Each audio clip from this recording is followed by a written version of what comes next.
welcome to the American Presidency Unfiltered, the podcast where we resurrect the weirdest, wildest, and most eyebrow-raising tales from the American presidency. I'm your host, Brad Pitzl, and today we're talking about a funeral, a parrot, and a whole lot of profanity. Yes, you heard me right. This is the story of how a swearing parrot named Paul was kicked out of Andrew Jackson's funeral. But as funny as that is, and oh it is, this bizarre moment also opens up the door into the rowdy, rebellious, and raucous reputation of Jackson himself. Buckle up, things are about to get uncivil.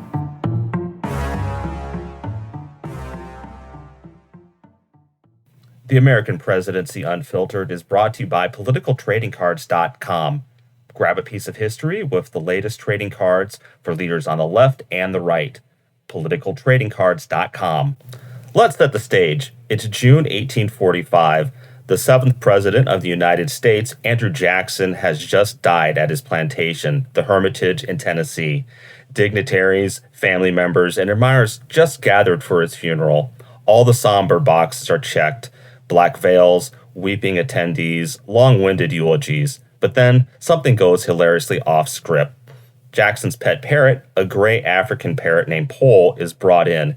Yes, someone thought it was a good idea to include a tropical bird in a funeral procession. Maybe it was for comfort, maybe it was symbolic, but what happened next was very Jacksonian.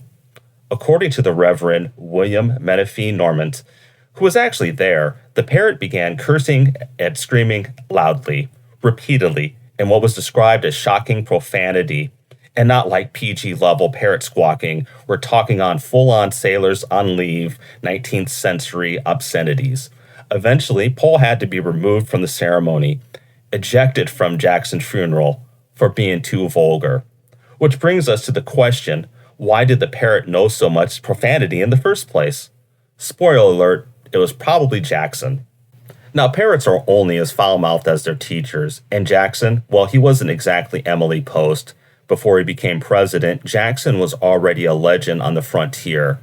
Born dirt poor, orphaned young, hardened by the Revolutionary War, he clawed his way up through duels, barroom brawls, and reportedly a love affair with his pistols.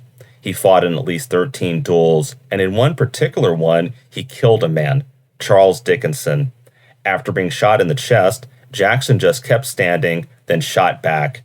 He then kept the bullet in his body for the rest of his life. Let's be honest, if a man like this teaches a parrot to talk, it's not going to be saying, Paulie, want a cracker. It's going to be yelling things you can't even air in late-night 1980s cable TV. Paul the parrot became a feathered embodiment of Jackson's rough reputation, an accidental mascot for a man who never wanted to be polished, never wanted to be elite, and frankly, wouldn't give a damn what you thought of his bird. Paul's profanity wasn't just a funny footnote, it actually symbolized something much bigger.